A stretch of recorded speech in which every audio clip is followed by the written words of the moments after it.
अरे बहुत सुंदर लग रहल बानी। भगवान करे नजर न लगे जोधा। समझ नहीं खे आवत ये आभूषण तोहर सुंदरता बढ़ावत बड़े या तू इनकर। ये आभूषण हमके सुजामल भाई साहब भेंट देले रहले और जब भी हम इनकर श्रृंगार करेनी सब हमार बहुत प्रशंसा करेले, काहे कि ये आभूषण के साथ सुजामल भाई साहब के प्यार जे जुड़ल बा, जेकरा याद करे से ही हमार चेहरा खुशी से खिल जाला।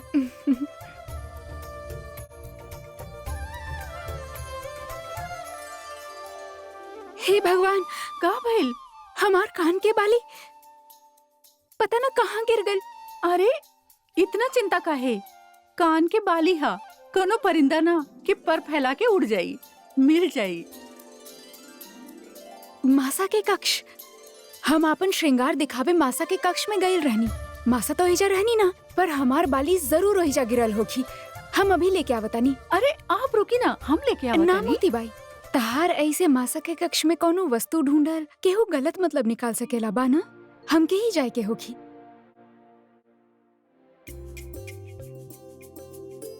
इल अरे मोतियन के माला भी। धन्यवाद रानी सा, पर इतना अनमोल माला और घाघरा चोले हमरा खातिर। अरे तू इतना अच्छा काम जे कहले बाड़ू, जोधा और सूर्यभान की चिट्ठी पहुंचा के। पर हम तो केवल आपके निर्देश के पालन कैले रहनी। अब तू जा ब्याह के काम में हाथ बटाव।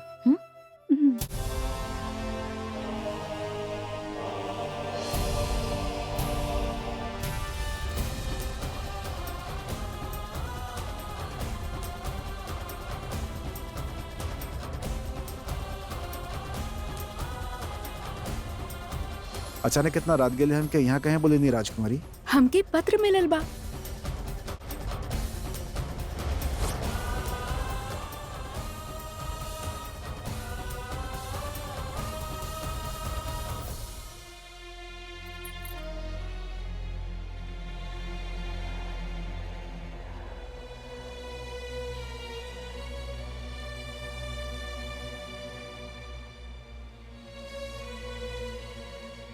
मासा,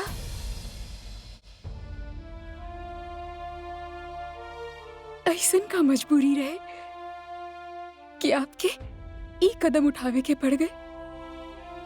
हम ये सब तो हर भलाई खातिर कहीं जोधा, ताकि मुसीबत से बचावे खातिर। ऐसन कौन से मुसीबत मासा जकरा से हमके बचावे खातिर आप हमके बदनाम करवा देनी? सबके सामने पहला बार हमार नजर नीचा हो गई, हमके सर झुकावे के पड़ गए। पता ना बापू सा और भाई सा हमरा बारे में का कुछ ना सोचनी, और आप भी तो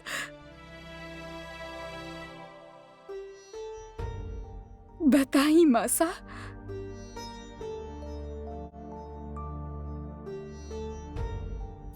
हर 17वें जन्मदिन पे शगुनी बाई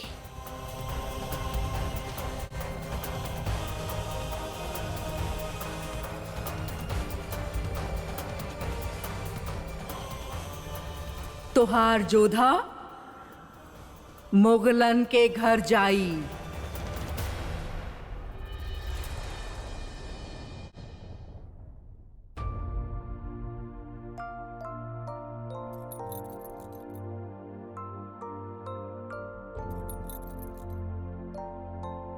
शगुनी बाई बात कह देलस और अब मान भी लेनी मासा।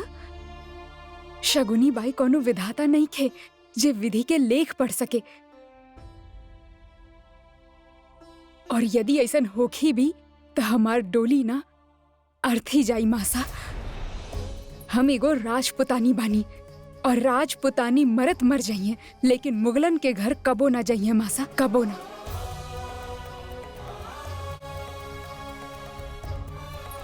आपके आपन जोधा पे विश्वास रखे के चाहत रहे मासा। एक बार हमके कहती तो आपके राह अपनावे की जरूरत ही ना पड़त। हम डरा गए रहनी जोधा, हम बहुत डरा गए रहनी। ये बात न कहे के रहल न सहे के। हमके बस चिंता तो हर शादी के बाद बस।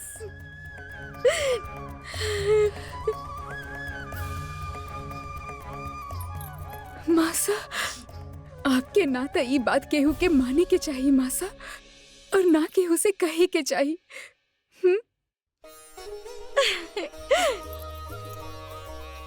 अब हमके कोनो चिंता ना। अब देखिए, हम तोहार डोली ऐसे सजाई कि सारा हिंदुस्तान देखत रह जाई। बहुत काम बाकी बा, बहुत तैयारी करे के बा।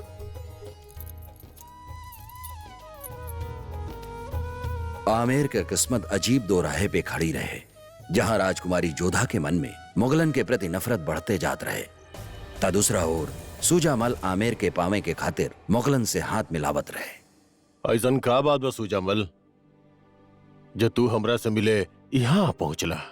युद्ध राजपूतन से, राजा भारमल से, और आपकी सहायता की इच्छा लेके ही हम यहाँ आइल बानी, और बदला में जीवन भर वफादारी के वचन देता नहीं। ई राजपूत ठीक बा, हम तो हर मदद करब, लेकिन ओकरा से पहले तोहरा अपन वफादारी के सबूत देवे के पड़ी। हम तैयार बानी, तो दिखावा अपन वफादारी। तलवा चाटा हमार।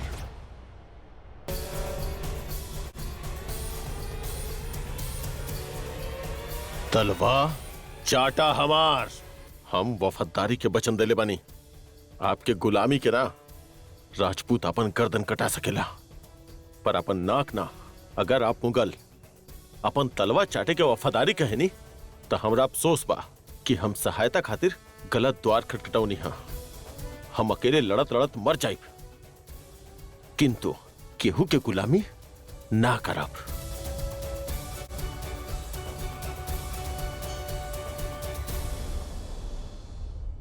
ठहरा।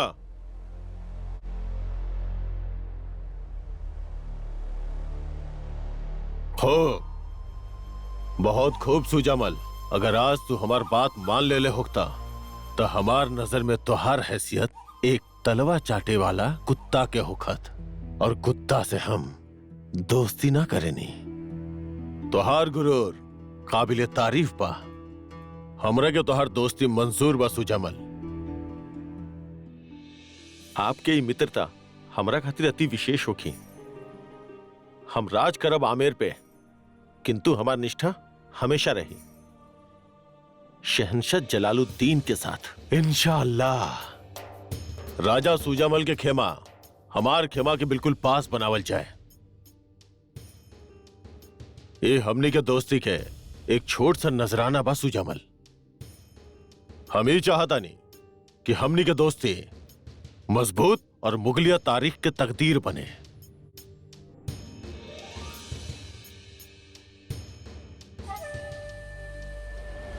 आमेर और होकर राजकुमारी जोधा वाकई काबिले तारीफ पानी।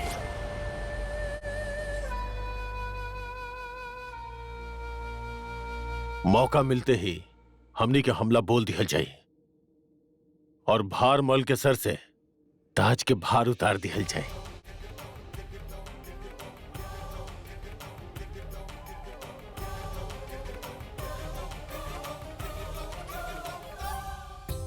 कल मीना बाजार लागी, तहर सारा तैयारी हो गए? तहार खेमा सज गई या ना? ना अभी कहाँ, पर तू इतना खुश काहे हो रहल बाड़ू? हमके ता मीना बाजार के ख्याल ही खुश कर देवेला। हसीना के ऐसन मेला भला हिंदुस्तान में और कहाँ। पर कुछ बेचला, रुकैया बेगम के सामने केहू के कुछ फायदा ना होखेला। उनकर आगे सबके खेमा फीका पड़ जाला। जी छोटा मत करा नादिरा, पिछली बार शहंशाह तहार खेमा से भी तो कुछ खरीद ले रहले। हमार खेमा से सिर्फ कुछ, और वो रुकैया बेगम के खेमा से सब कुछ। सच कही तो हमके समझ ना आवेला कि आखिर उनमें ऐसन बा का। एक खूबी होखे तो बताई। अव्वल तो दोनों के एक के नस्ल में बाड़े। शहंशाह और रुकैया के दादा जान एक के रहले। शहंशाह बाबर, दूसरी ऊ शातिर तबानी ही, और तीसरी सबसे ज्यादा जागीर और दौलत उनके पास ही तबा। सबसे बड़ा जागीर तो हमरे पास बा। अगर ऐसा ना हो खत तो शहंशाह हमार होजरा में कबो ना आयत।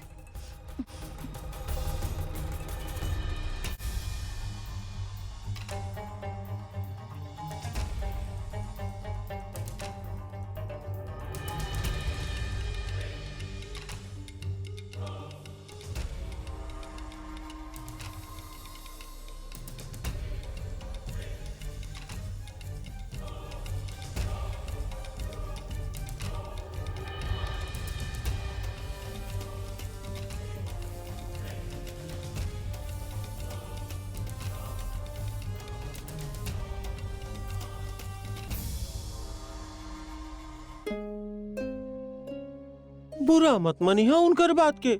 जलन के मारे झुंझलाइल बाड़े ऊ।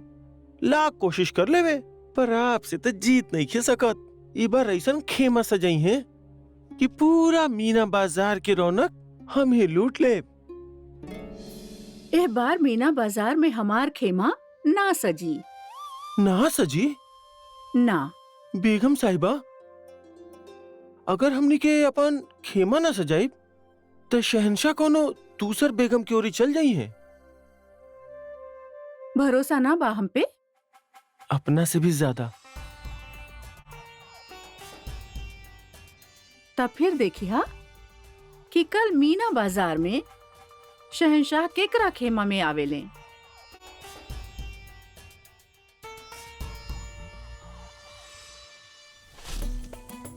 आई मोहतरमा, एहर आई, एहर तशरीफ लाई। आई मोहतरमा, ख्वाजा शरीफ के आगरा का ई मीना बाजार जलाल के एक नई सोच।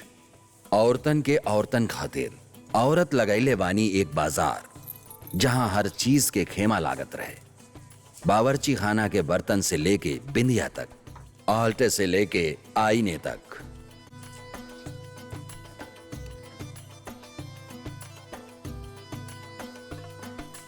जहां महल के रानी भी आई थी, अमीरन के बेगम भी, गरीब दासी भी और शहंशाह जलालुद्दीन मोहम्मद भी। एक साथ इतना हसीन चेहरा ओके कहाँ देखे के मिलत।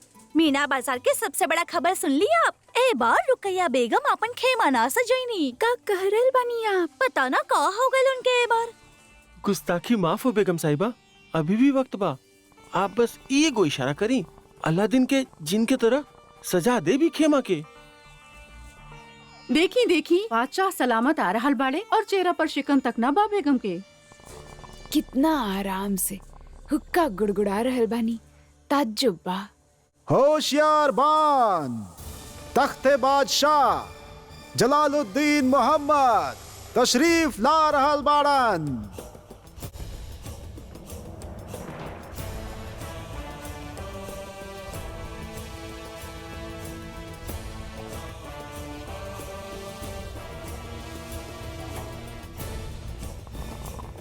बदल ले हम कहले रही ना, शहंशाह अपन रास्ता भी बदल ली है। अबू जीनत की ओर जा रहल बाड़े, अबू सलमा की ओर जा रहल बाड़े। वो वहाँ से कुछ ना खरीदे हैं। देखी तो आप कितना सुंदर लग रहल बानी।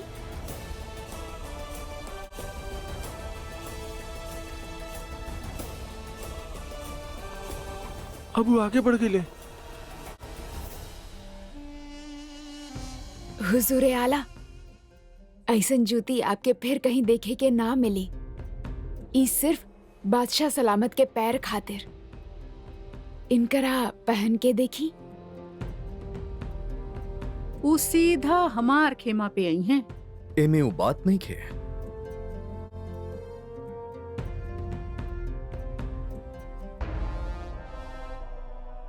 बादशाह सलामत सीधे इजी आ रहल बाड़े।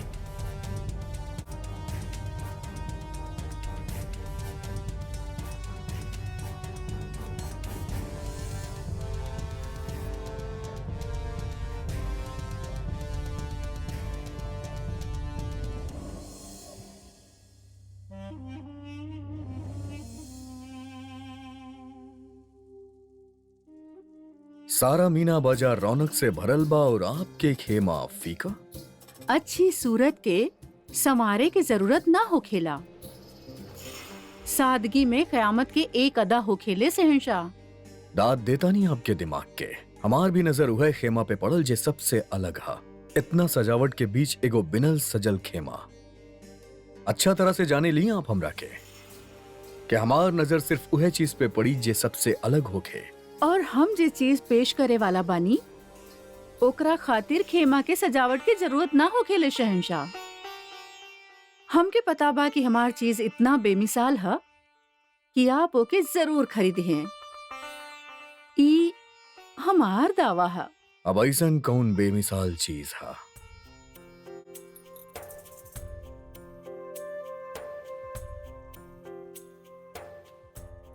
पश्मीना। ये वादी कश्मीर के कारीगरी है। सबसे पतली और सबसे महीन। ऐसन शाल तो हम बहुत सारा खेमा में देखनी। देखे में और जाने में बहुत फर्क बा हमार सरताज। जैसे इंसान और तस्वीर में। बाजार में अगर आपके ऐसन शॉल मिल जाए ता अगला साल हम अपन खेमा ना लगाइब। पर ई हमरा कौना काम के? कश्मीर के वादी में बर्फीली ठंड से सामना करे ले ई शॉल। और यहाँ तक ठंड भी है। हम ना माने ली। लागत अब बादशाह सलामत के सबूत पेश करे के पड़ी हमके।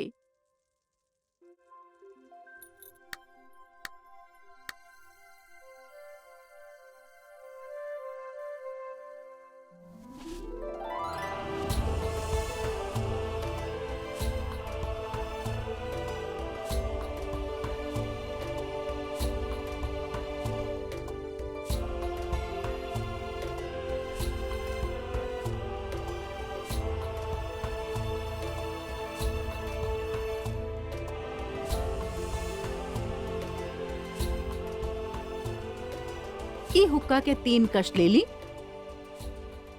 ई शॉल आपन काम कर दी।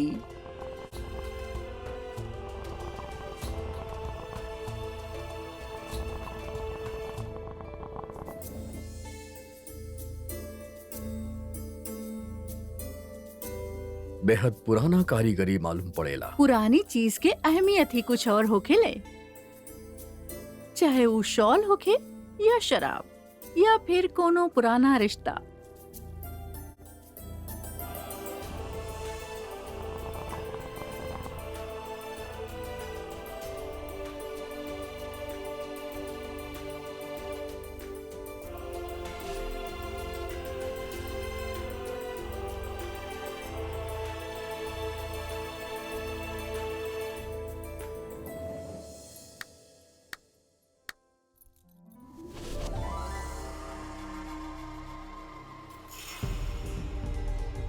मिसाल देवेली बेमिसाल चीज के।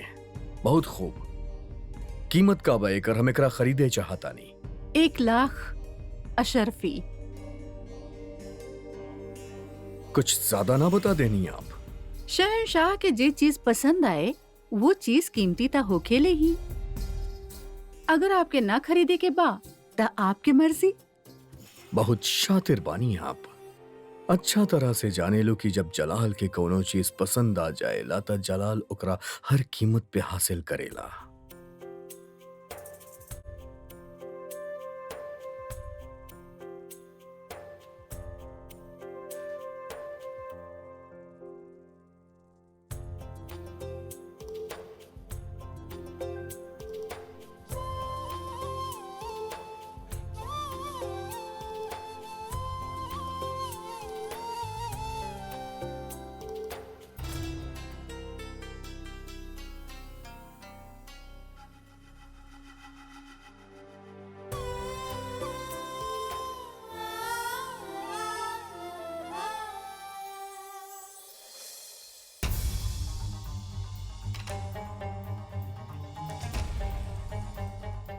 तुहार खेमा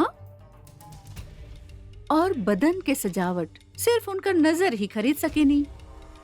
शहंशाह खेमा ना उमे बिक रहल चीज खरीदे आयल रहले। सजावट था आप लोग कईनी, लेकिन शहंशाह के पसंद के कोनो चीज न रख लू। और हमके उनके पसंद के इल्म हा।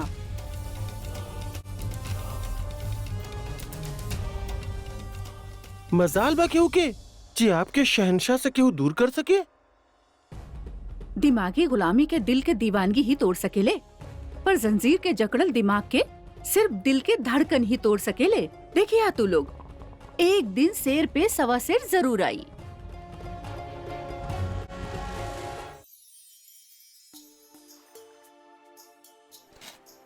जोधा, जोधा, ई का करत बाड़ू तू ये जा? भोजन बना रहल बानी। भोजन? दादी साहब परखे चाहतानी कि हमके भोजन बनावे आवेला कि ना। महारानी लोग भोजन न बनावेली। महारानी बहू भी तो होखेले, और मुंह दिखाई के दिन बहू के पहला बार अपना हाथ से सबके खातिर भोजन बनावे के पड़ेला। देखे त काका बनौले बाड़ू। केर, सांगरी, मिस्सी रोटी, गटेरो साग और मोगर पापड़, ई सब उनके बहुत पसंद बा।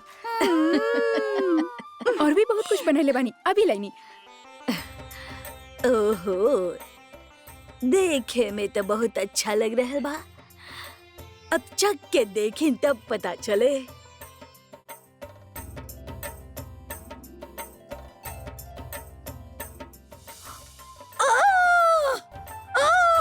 मिर्ची, हमार मुंह जल गइल। का भइल दादी साहब? दादी साहब, इतना मिर्ची पहला दिन सासू माँ के रुलाई बुका। पर दादी सा ई सब्जी तो हम उनके पसंद के बनैले रहनी, आपके खातिर तो ई सब्जी बनैले रहनी। और फिर आप ही तो कहले रहनी पति के पसंद और नापसंद के पहले ख्याल रखिया, तो हम ठीक वैसने कहनी। अच्छा कैलू। तो बताई दादी सा, जोधा अपन कसौटी पर खरा उतरनी। हमार जोधा ससुराल में राज करी। पति के पसंद नापसंद के ख्याल रखल पत्नी के पहला धर्म होखेला। तो ई नहीं दादी सा, आप ई चखी। जोधा, ससुराल जाए से पहले बिहार में तो हर आखिरी दिवाली बा, और हम ई दिवाली तोहरे साथ बहुत धूमधाम से मनावल चाहेनी। और हाँ, यम द्वितीया भी आ रहल बा। अपना भाईयन के लंबा आयु खातिर व्रत रखी है और उनसे मुंह मांगा भेंट ली है।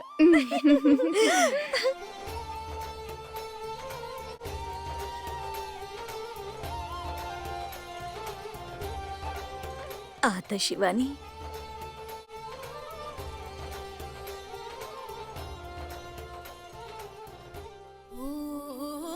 यम द्वितीय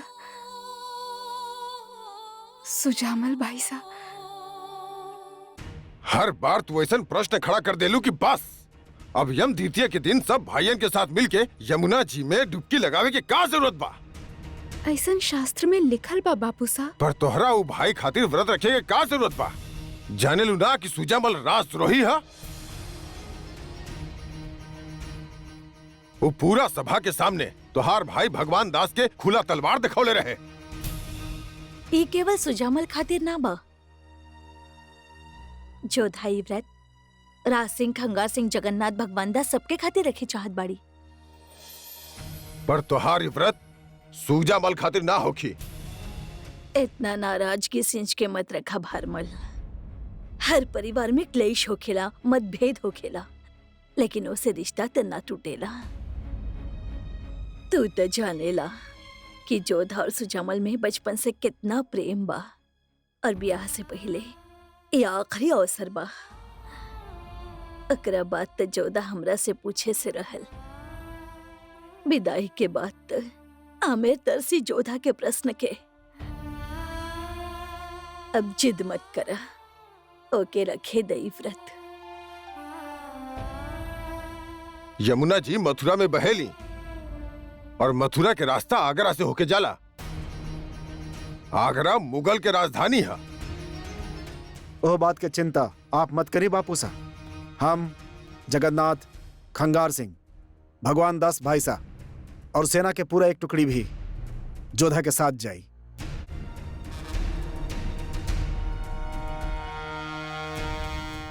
ठीक बा।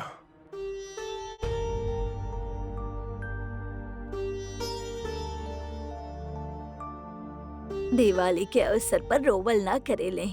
अब शगुन हो खेला। अब थारी बात भी सब मान ले। अब मुस्कुरा दे।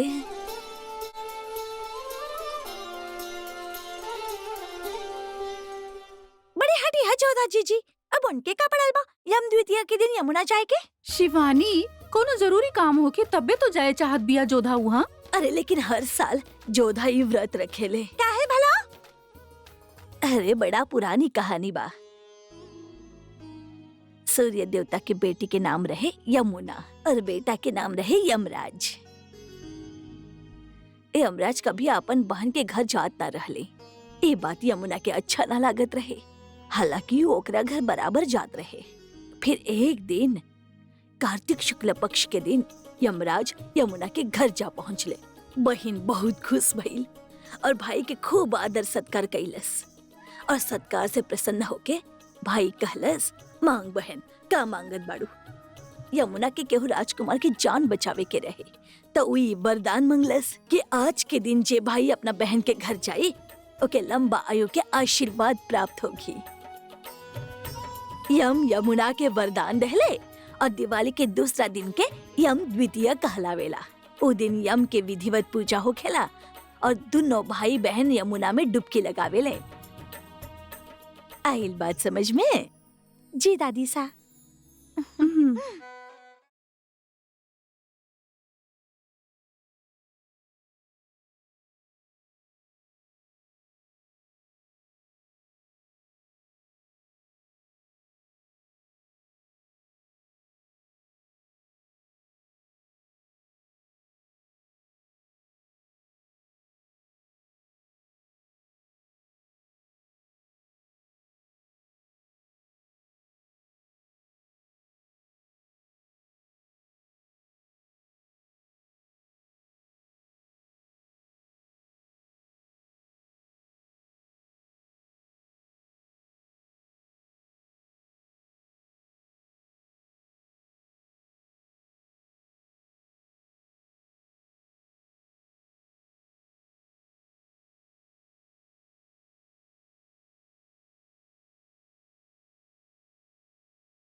तू काफिरन के इतना भी ना पता कि मुगल के रियासत बा यहाँ हिंदुओं के जश्न ना मनावल जाला। गुस्ताखी माफ होके वजीर आलिया। आखिर साल में एक ही बार ता आवेला दिवाली के शुभ अवसर। मौत भी जिंदगी में एक के बार आवेली। सोच ल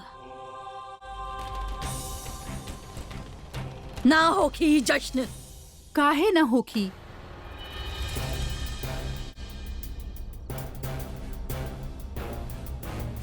जैसे हमनी खातिर रमजान और ईद ह, वैसे इनकरा खातिर होली और दिवाली ह।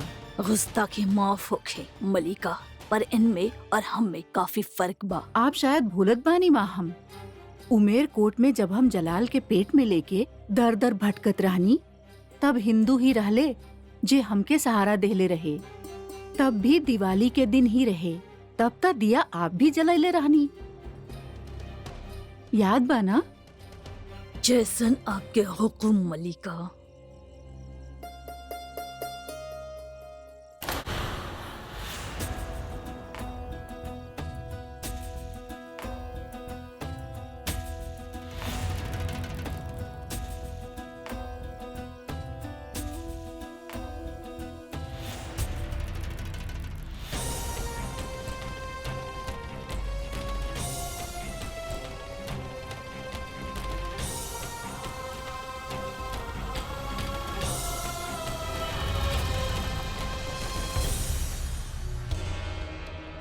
तू गावत काहे ना बाड़ू?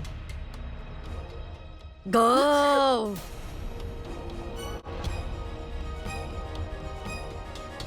सही कहत रहलू तू। दिवाली साल में बस एक ही बार आवेली। मल्लिका भी आई है यही तरह, बस एक बार। रोज हम आइब।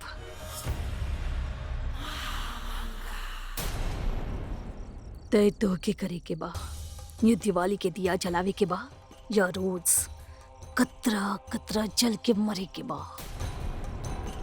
रेशम का नाम रहे उदासी के जे ऐसे ही दिवाली के दिया जलावे के नादानी कैले रहे। दिवाली के दिया के आग में जल के राख हो गई। समझ गईलू? गुस्ताखी माफ हो गई वजीर आलिया।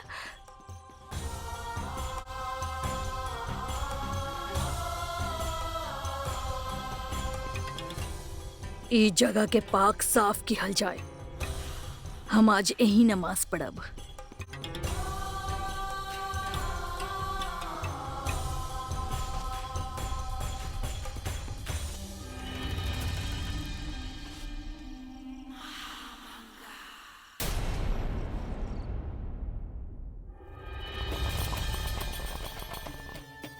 चाल बढ़िया चलली महामंगा। गहरा कश लेवेली और धुआं भी ना उड़े देवेली। मरियम मकानी की बात भी ना मनली। तू समझ सकेला होशियार कि जलाल के बदौलत वो कितना मजबूत बनत जा रहल बानी। हाँ हाँ, बड़ अम्मी के औहदा ना उनकरा इतना बड़ा बना दिलस बेगम साहिबा की। वो कितनो बड़ काहे ना हो जाए, उनकर एक कमजोरी बा जे सिर्फ हम जाने नी। वो कहा? उनकर बेटा अदहम खान।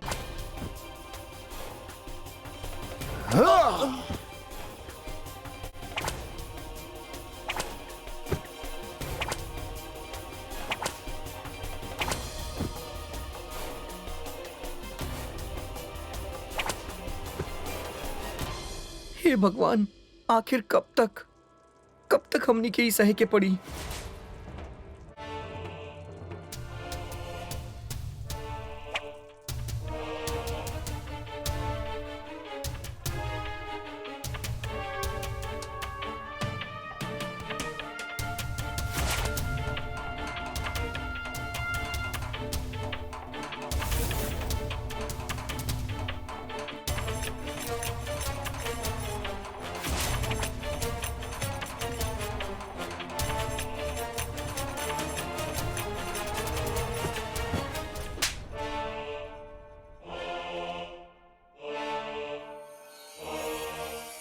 जख्म ऐसंदा जेकर खौफ जिंदगी भर रहे।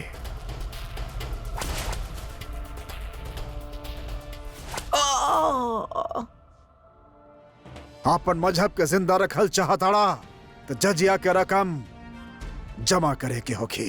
काहे के ए वक्त ए जमीन पर तोहार खुदा हम बानी।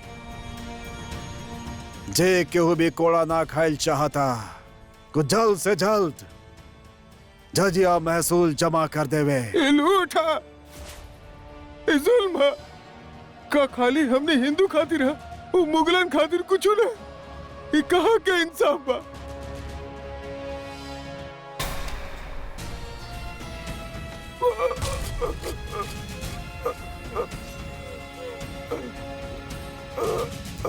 ये मुगलन के इंसाफ बा अव्वल पाक साफ। कैसा इंसाफ बा?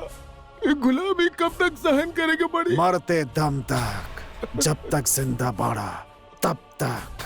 दो कौड़ी के जान बा, ज्यादा जुबान चलौला तो वो भी चल जाए। जजिया के रकम तो तोरा के देवे के पड़ी। ले ला जान, कम से कम इस जुल्म से तो मुक्ति मिली। जान लेके तो थक गए बानी हम, अब जात ले। बोला इस्लाम कबूल करबा ना तो हिंदू रहबा, ना तोहरा पर जुल्म होखी, ना जजिया महसूल देवे के पड़ी। हमरा पे रहम करी, हमरा पे रहम करी। जिंदगी भर तुलसी के माला फेरत आइल बानी, अब तस्बीह कैसे घुमाई माली, माफ कर दी। त तू अपन मजहब ना बदल बा। ठीक बा, हम तोहार सजा बदल देता नी।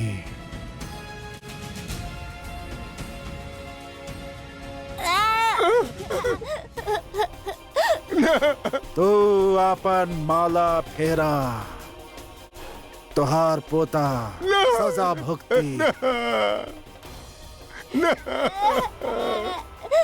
ऐसा मत करी, ऐसा मत करी।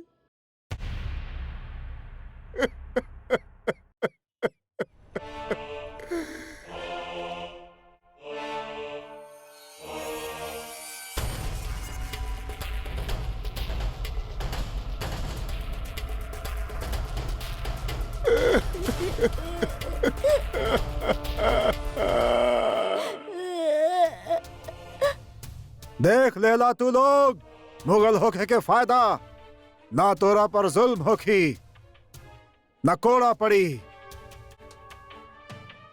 और ना महसूल लगी।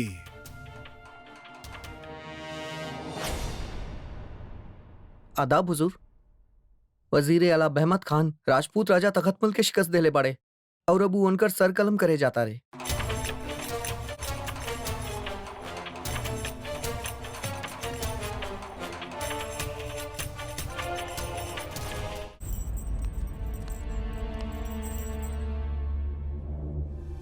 आज तोहर जिंदगी के आखिरी दिन हा तखतमल, अपना खुदा के याद करला। तू हमरा रिश्तेदारन के कत्ल कैले रहला। आज हम तोहार सर कलम करब। हाँ, कौनो आखिरी ख्वाहिश तोहार? हम एक बार आपके शहनशाह जलालुद्दीन से मिलल चाहतनी। हरगिज ना, यहाँ फैसला हम करेनी। का मुगलिया सल्तनत के वजीर आला के इतना भी ताकत नहीं है कि एक मरे वाला के अंतिम इच्छा पूरी कर सके?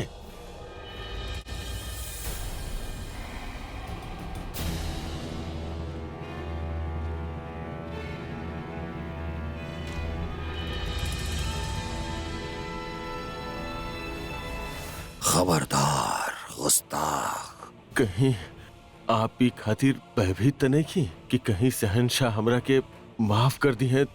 तोहर अगला ख्वाहिश तोहरा सामने बा।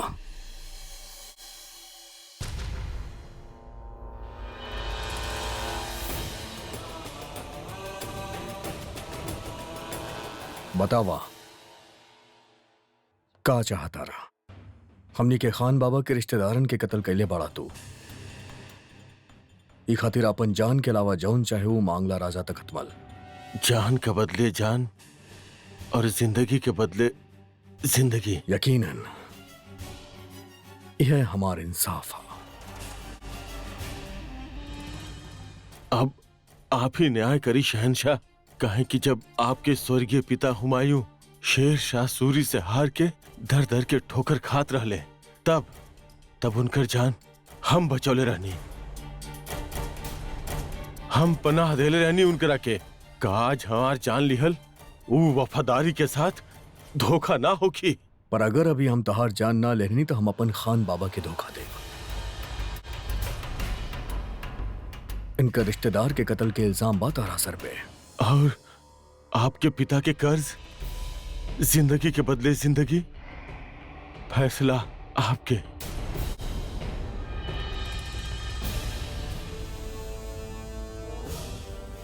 जलाल, एक काफिर उल्टा सीधा बात करके आपके गुमराह करे के कोशिश कर रहा ला। मौत के बदले मौत और जिंदगी के बदले जिंदगी। रिहा कर दा इनकरा के। जलाल, ये आप का कह रहा ला? सबके सामने हम एक सर कलम करेंगे फैसला सुना चुकल बानी। ना खान बाबा, ये हमार वालिद के हमार बादशाह के जान बचेले पड़े। अगर हम इनके जान ले लेनी तो आवाम ही समझी कि हमार जहन में वालिद के कोनो इज्जत नहीं खे।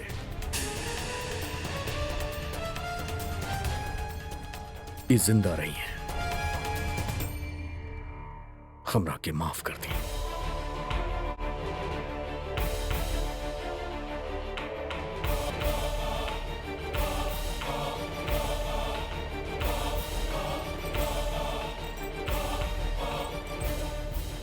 बादशाह के बाप बने खातिर आप बहुत कोशिश कैनी। बादशाह के बाप बादशाह ही हो खेला, कोनो वजीर ना।